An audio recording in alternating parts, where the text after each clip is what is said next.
Olá, sejam todos muito bem-vindos a mais um episódio de Meninos Eu Vi, podcast criado, roteirizado e apresentado por mim, Rodrigo James, para falar sobre cinema, séries e te oferecer uma curadoria do que assistir em meio a tanto conteúdo que nos é oferecido todos os dias.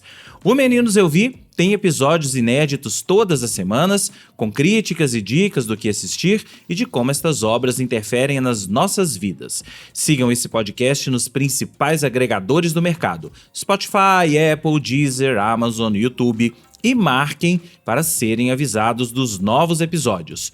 Curtam, comentem, espalhem a palavra desse podcast por aí. Para falar comigo, usem a caixa de comentários do Spotify ou me mandem uma mensagem diretamente através do site da minha produtora, o cotonizio.com.br, cotonizio com C e S, através das minhas redes sociais, @Rodrigo James no X, no Threads, no Instagram ou no Blue Sky, ou através do YouTube. Comentem aí no YouTube, caso vocês estejam ouvindo esse episódio por essa plataforma. Antes de começar, eu queria reforçar o convite para vocês seguirem a minha newsletter chamada Mala, com notícias, críticas e uma curadoria de cultura pop e entretenimento que eu solto todas as sextas-feiras para os e-mails cadastrados. E considerem também serem apoiadores pagos. A Mala e esse podcast fazem parte do mesmo núcleo de produção de conteúdo independente. É muito importante fortalecer este tipo de produção, principalmente na nossa era, onde existe uma fadiga de redes sociais. Os algoritmos não entregam o que a gente quer, passam longe da qualidade e a gente fica perdido sem saber o que ler, ouvir e ver. Apoiando a Mala, você estará automaticamente apoiando o Meninos Eu Vi. Para conhecer, assinar e apoiar, acesse a Mala no malanewsletter.substack.com.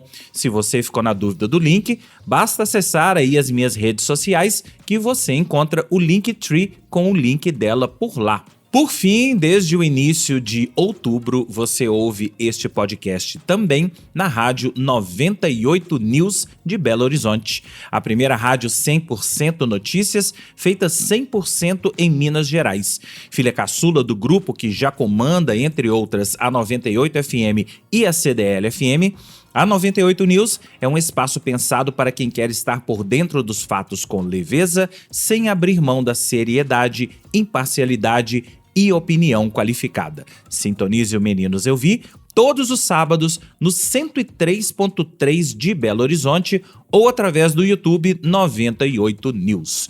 Hoje vamos falar do novo filme de Yorgos Lanthimos, Bugônia. I believe every company should strive to form a diverse table, to empower people of different skills and every time, what is it? Skills and identities. To foster a new generation of, okay, let's go again. They want you to think it's you, that it's you who made this world.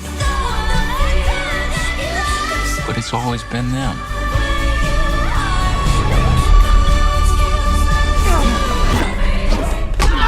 All we've lost, all that's been done to us, we're setting that right again.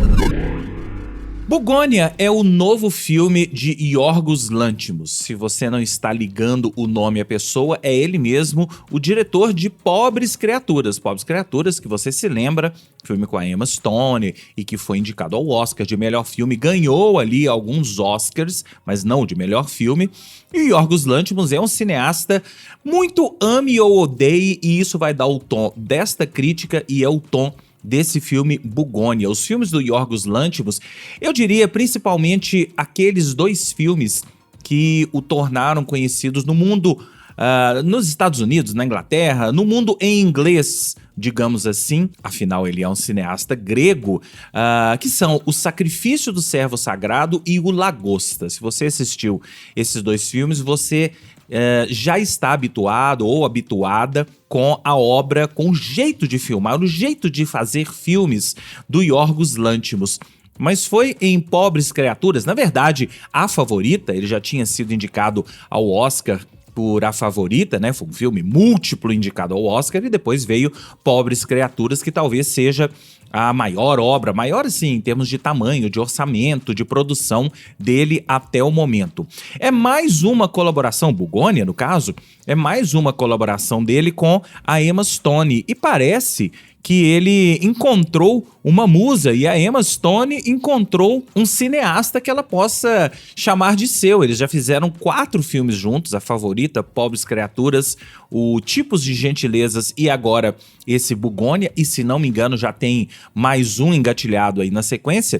E também o Jesse Plemons, então é uma coisa recorrente na obra do Yorgos Lanthimos trabalhar com as mesmas pessoas. O Jesse Plemons já é o segundo filme, ele fez o Kinds of Kindness, né, o Tipos de Gentilezas, e agora o Bugônia. O Willem Dafoe também já trabalhou em mais de um filme com ele. Enfim, ele gosta de pegar o mesmo elenco. A Margaret Qualley também trabalhou em mais de um filme com ele. Ele gosta de pegar ali o mesmo elenco e trabalhar com essas pessoas, mas a Emma Stone parece ser a grande musa, a grande atriz, aquela que mais entra nas loucuras da cabeça do Yorgos Lanthimos. Por que eu disse que esse é um filme, assim como toda a obra do Lanthimos, que é ame ou odeie? Porque ele tem um jeito de filmar, um jeito de contar a história que não agrada a todo mundo. Eu conheço muita gente, por exemplo, que não gostou de Pobres Criaturas. O Lagosta, então, eu tenho um grande amigo, Pedro, que eu me lembro que eu recomendei pra ele esse filme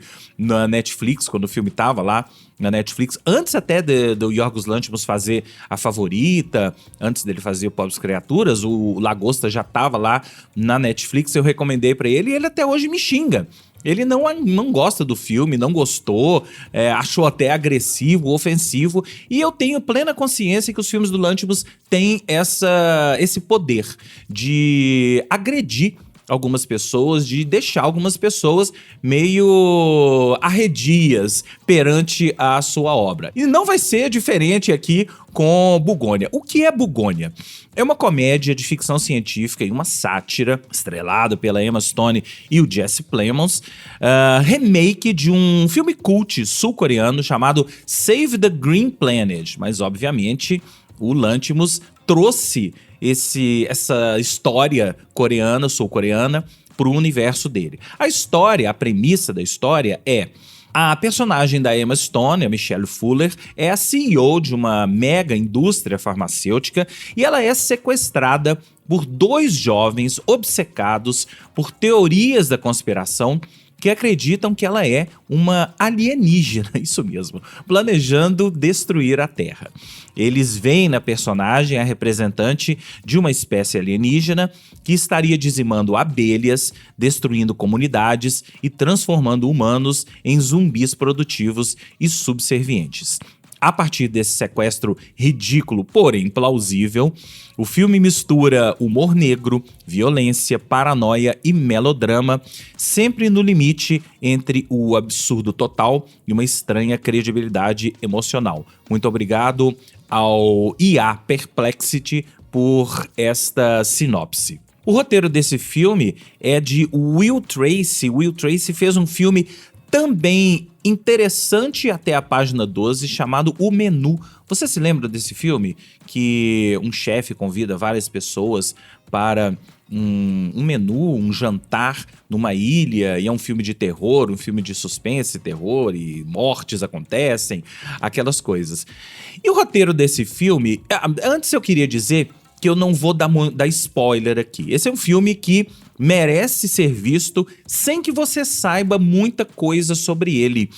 Tudo que você precisa saber é o que eu acabei de falar pra você. Tudo que você precisa saber sobre a história. Eu vou tangenciar várias coisas que precisam ser ditas aqui sobre esse filme, porque eu não quero entrar no que o filme significa propriamente dito, na resolução do filme, no final do filme, que vai deixar muita gente de queixo caído, que vai deixar muita gente do jeito que as pessoas ficam perante as obras do Lanthimos, não entendendo muito bem, não aceitando muito bem aquele final, mas aceitem, ele é assim mesmo. Já deu para vocês imaginarem quais os temas que o Lanthimos trabalha aqui.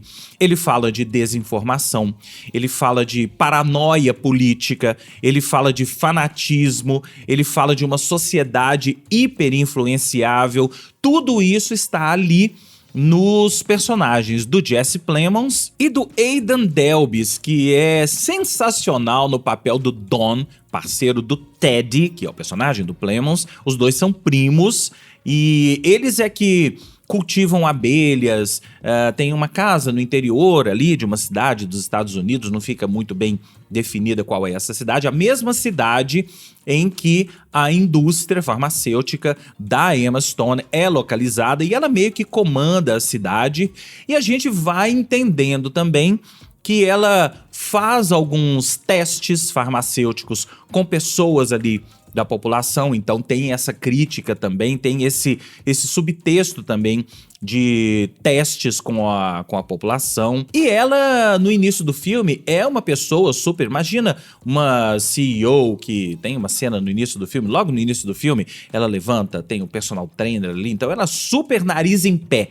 Ela não é uma pessoa muito agradável, tem umas sequências ali dentro da empresa, ela dando algumas ordens, gravando uns vídeos. A gente vê que ela não é uma pessoa muito agradável. E aí, então, ela é sequestrada pela dupla Teddy e Don e começa todo o jogo psicológico. Ela é levada por eles pro porão dessa casa e começa o jogo psicológico. Eles acusando de ser uma alienígena e falando que ela é da galáxia de Andrômeda e ela é enviada por Andrômeda e toda a população da Terra pode ter sido dizimada e que sobraram só algumas pessoas. Aqueles absurdos que pairam nas mentes dessas pessoas que têm essas paranoias. Então, o filme também tem muito esse subtexto de paranoia.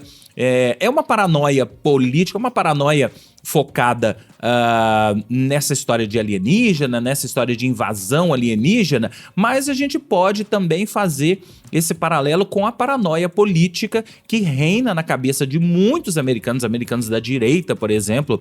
Esse tipo de americano médio dos Estados Unidos, que votou em Donald Trump, que pega em armas, que acredita em teorias da conspiração, é uma crítica a esse tipo de gente que habita a meiuca ali, que está fora dos grandes centros, fora de Nova York, de Los Angeles, de Chicago e por aí vai. É a América rural, a América, os grotões da América. Eu adoro esse termo, grotões. Então tem muita gente que vive nessas paranoias, tem muita gente que cultiva esse tipo de paranoia, que cultiva esse tipo de pensamento. Mas esses caras chegam às raias da loucura e tem também uma história familiar, que eu não vou entrar em detalhes aqui, que liga esses dois caras à indústria farmacêutica, à CEO. Tem toda uma história familiar que a gente vai ver em flashback, a gente vai entender o que aconteceu, o que principalmente que motivou esses personagens a sequestrarem a CEO, a personagem da Emma Stone. A gente vai entendendo. Eu tô aqui pisando em ovos para não entrar muito em detalhes, né, nesse filme. Eu, particularmente, na metade do filme, já adivinhei. Eu até eu assisti em cabine de cinema, eu virei para as amigas que estavam assistindo do meu lado e cantei essa pedra. Vai acontecer isso. E não deu outra. Quando começou a acontecer, eu virei para elas e já falei, olha, avisei, né? Eu avisei que isso ia acontecer. Mas voltando ao desenrolar do filme, muita gente pode até achar o desenrolar dele um pouco chato, mas eu achei espetacular porque evidencia e externa muito esse tipo de pensamento. Então é um jogo psicológico quase que o filme inteiro entre a personagem da Emma Stone e os outros dois. Enquanto eles tentam jogar na cara dela, e inclusive tem uma cena muito grotesca em que eles fazem algo com ela muito grotesco que lembra... enfim, não vou entrar em detalhes aqui não, para não estragar o que vocês vão assistir no cinema. Tem essa cena grotesca em que eles tentam jogar na cara dela que ela é uma extraterrestre. Eles tentam provar para ela que ela é uma extraterrestre e, de certa forma, do jeito deles, eles acabam não só provando, como indo além e mudando um pouco esse jogo. Ela, no início, tenta resistir, falando que não é nada disso, mas depois ela até entende que ela precisa entrar no jogo deles, e é esse o jogo psicológico que é colocado pra gente. Será que ela entra no jogo deles? Será que ela é uma alienígena? Será que ela não é? Será que ela é só uma CEO? Ela vai misturando as coisas, tentando confundi-los, e eles também ficam meio perdidos. Na verdade, ele, o Terry, o Dom, ele é apenas um assecla, é um personagem sensacional, é um personagem muito americano médio, vocês vão entender muito bem como é esse americanismo, esse americano médio, como é que esse tipo de gente vive e convive ali com pessoas normais, digamos assim. E os dois acabam sendo confundidos ou não. Será que eles se convenceram da história dela? Ela vai mudando as versões, ela vai tentando convencê-los. Imagina uma pessoa sequestrada, vivendo num porão ali, acorrentada, ouvindo essas atrocidades e tentando fugir daquilo. Ela tenta fugir, tenta romper as correntes. Agora, você pode estar achando que o filme tem um tom sério, é um filme de sequestro sério. Não, é um filme comédia, é uma comédia de humor negro. Então tem muitas, mesmo as cenas grotescas, você acaba rindo em determinados momentos, e isso é um ponto que pode levar as pessoas a não gostarem do tom do filme. Eu particularmente gostei, daqui a pouco eu vou falar mais sobre isso. Acho que o Lanthimos encontrou o tom certo para contar essa história e é muito coerente com o tom dos filmes dele, com a obra dele, com o tipo de cinema que ele faz. Se você acompanha o cinema do Lanthimos, você sabe do que eu tô falando. Eu particularmente me apaixonei pelo Lanthimos, pela obra dele no Lagosta, depois eu fui ver O Sacrifício do Servo Sagrado, depois eu fui pegar os filmes antigos dele, e aí ele lançou A Favorita. Quando ele lançou A Favorita, eu já estava completamente conquistado. Eu acho que é um cineasta que faz obras autorais, não é perfeito sempre. Por exemplo, o Tipos de Gentilezas, o Kinds of Kindness, é um filme irregular, é um filme que tem 3 histórias ali, umas melhores do que as outras, mas eu não acho ele um filme perfeito. De todos esses que eu falei, talvez seja o menos bom. Não vou falar pior, mas vamos falar menos bom do Lanthimos, porque eu sempre acho que o Lanthimos é um cara que tem algo a dizer, que tem algo a mostrar de diferente no cinema de hoje. Então já falei aqui sobre o tema do filme, quer dizer, tangenciei o tema principal do filme, quais os temas que o Lanthimos trabalha, e aí eu queria terminar esse episódio falando do elenco. A Emma Stone é uma atriz que eu particularmente gosto muito.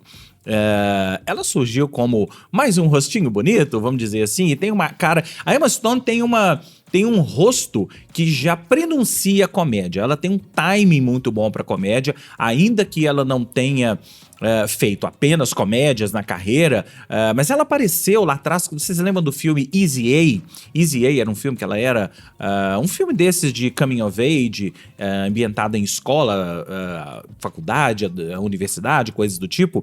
E a Emma Stone apareceu, pelo menos é o primeiro filme que eu me lembro de ter assistido dela, e já tinha um tom de comédia ali. Então ela transita muito bem entre filmes sérios e comédias. Eu acho que essa parceria dela com o Lanthimos talvez seja perfeita, porque ela consegue transitar entre o sério e a comédia dentro do mesmo filme, dentro do mesmo papel, dentro do mesmo registro. E é exatamente esse o registro da personagem dela, que é a Michelle Fuller. É uma CEO toda egocêntrica, que e malvada, e que não é muito adorada, não é muito amada por seus pares ali, mas o tempo todo tem um timing de comédia, não só na forma dela andar. A primeira sequência, a gente vê direitinho isso, a forma com que ela anda, a forma com que ela faz as coisas dentro de casa antes de ir para a indústria, para a empresa dela.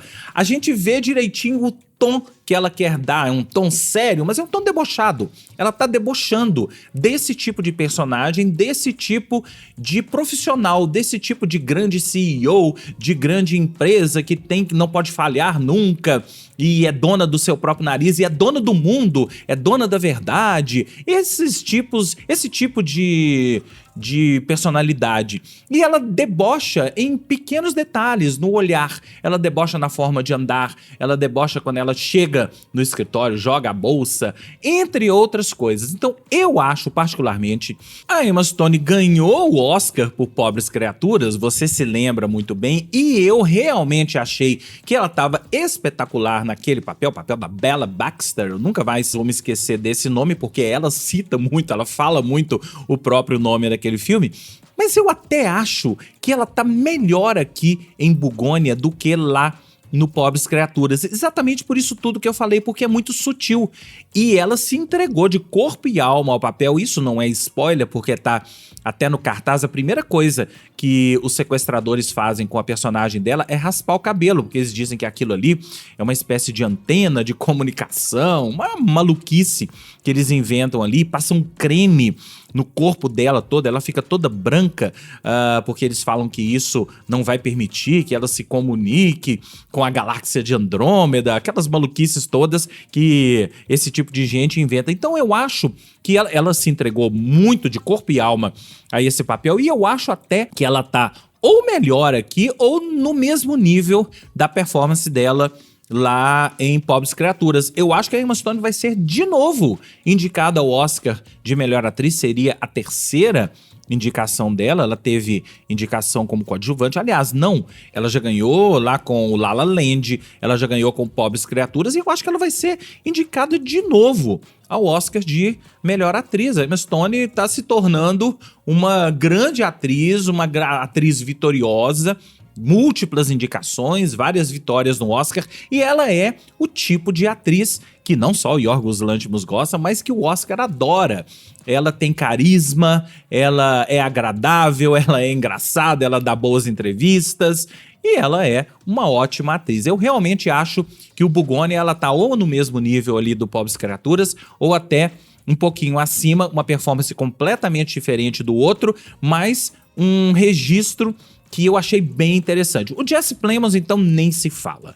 O Jesse Plemons, eu acho que é um dos grandes atores dessa geração e talvez ele tenha entregado uma de suas melhores performances, se não a melhor performance de sua carreira aqui em Bugônia. Por isso tudo que eu tô falando, acho que esse filme vai ser indicado a vários Oscars. Não sei se ele vai ser indicado a Oscar de melhor filme, não sei se os votantes da academia vão comprar toda a ideia desse filme, mas ele tem grandes chances. Nesse momento que eu tô gravando esse episódio, no dia 25 de novembro, eu acho que esse filme tem grandes chances de ser indicado até ao Oscar de melhor filme. Vamos acompanhar o desenrolar da história. Eu dou 3,5 estrelas para esse filme, mas estou caminhando para 4. Talvez esse filme amadureça um pouco na minha cabeça e ele leve uma 4 estrelas aí na sequência. Mas por enquanto eu vou deixar ele com 3,5 estrelas.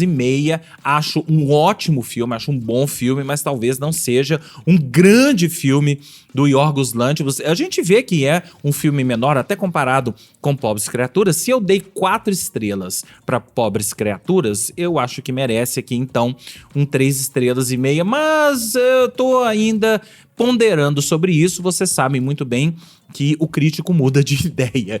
Então, se eu mudar de ideia no decorrer, se vocês acessarem aí o meu Letterboxd, que tem todos os filmes que eu assisti, me procurem aí como Rodrigo James no Letterboxd, me sigam lá, tem lá todos os filmes com todas as cotações, todos os filmes que eu assisti não, tá? Só de um tempo pra cá que eu comecei a colocar filmes no Letterboxd, não tem todos os filmes que eu vi na vida, mas acessem lá que vocês vão ver a cotação, quantas estrelas eu dei pra esse filme. Pode ser que isso mude, porque vocês sabem que o crítico é assim mesmo, ele vai mudando de ideia, ele vai mudando de perspectiva em relação a uma obra, e pode ser que eu mude de ideia em relação a Bugônia de Yorgos Lanthimos. Agora eu quero saber o que você achou de Bugônia. Você já assistiu? Você acha que eu vendi bem o filme? Você pretende assistir? Me conta que eu quero saber. Para falar comigo, você já sabe, usa a caixa de comentários do Spotify ou me mande uma mensagem diretamente através do site da minha produtora, o cotonizio.com.br, cotonizio com C e S, através das minhas redes sociais, @RodrigoJames no X, no Threads, no Instagram ou no Blue Sky, ou através do YouTube. Comente aí no YouTube caso você esteja ouvindo esse episódio por essa plataforma. O Meninos Eu Vi fica por aqui e eu volto na semana que vem com mais críticas e dicas do que assistir. Um grande abraço e até lá!